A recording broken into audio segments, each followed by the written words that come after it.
Hello buddies, welcome to tasty భోజనం by MK.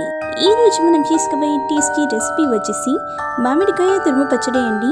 ఇది నోటికి రుచిగా ఇంకా చాలా ఈజీగా చేసుకోవచ్చండి.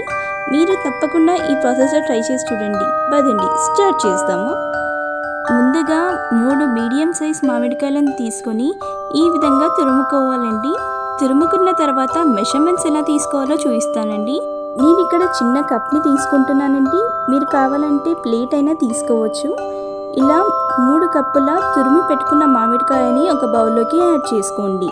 అదే కప్పులో 1 టేబుల్ స్పూన్ తక్కువ కారంని యాడ్ చేసుకోవాలి. మళ్ళీ సేమ్ కప్లో 1/2 కప్ అంతా ఉప్పుని యాడ్ చేసుకోవాలి. 1 టేబుల్ స్పూన్ పసుపుని యాడ్ చేసి మంచిగా కలుపుకోండి.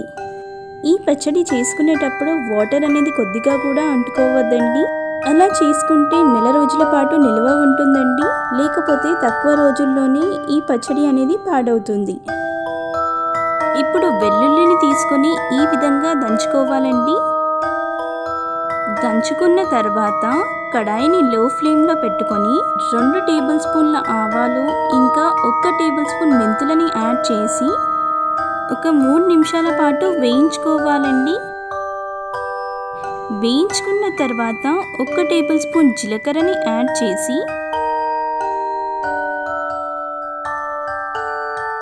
మళ్ళీ ఒక 5 నిమిషాల పాటు వేయించుకొని పొయ్యి ఆఫ్ చేసుకోవాలి. ఇప్పుడు ఈ మిశ్రమాన్ని మిక్సీ జార్లోకి యాడ్ చేసి ఫైన్ పౌడర్లా మిక్సీ చేసుకోవాలి. మసాలా పొడి కన్సిస్టెన్సీ అనేది ఈ విధంగా ఉండాలి. 2 టేబుల్ స్పూన్ల మసాలాని మామిడికాయ పచ్చడిలోకి యాడ్ చేసి కలుపుకోండి. మిగిలిపోయిన మసాలాని వేరే ఏ కర్రీస్లోకి అయినా యాడ్ చేసుకోవచ్చండి. టేస్ట్ అనేది చాలా మంచిగా వస్తుంది.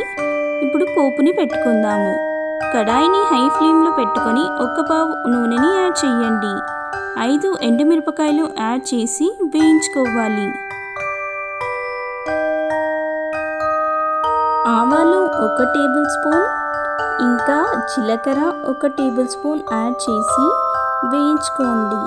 ఎండుమిరపకాయలు ఈ విధంగా వేగాక 1 టేబుల్ స్పూన్ ఇంగువ, ఇంతకుముందు దంచి పెట్టుకున్న వెల్లుల్లిని యాడ్ చేసుకోవాలి. కరివేపాకు యాడ్ చేసి పొయ్యి ఆఫ్ చేసుకోండి. పోపు కంప్లీట్గా చల్లారాక పచ్చడిలోకి వేసుకొని కలుపుకోండి.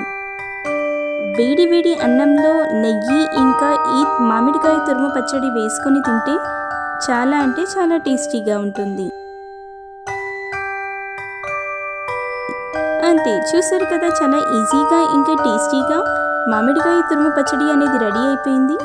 మరిన్ని టేస్టీ రెసిపీస్ కోసం మా ఛానల్ని మర్చిపోకుండా సబ్స్క్రైబ్ చేసుకోండి. ఇంకా మీకు ఈ వీడియో నచ్చినట్టయితే లైక్ చేయండి, షేర్ చేయండి.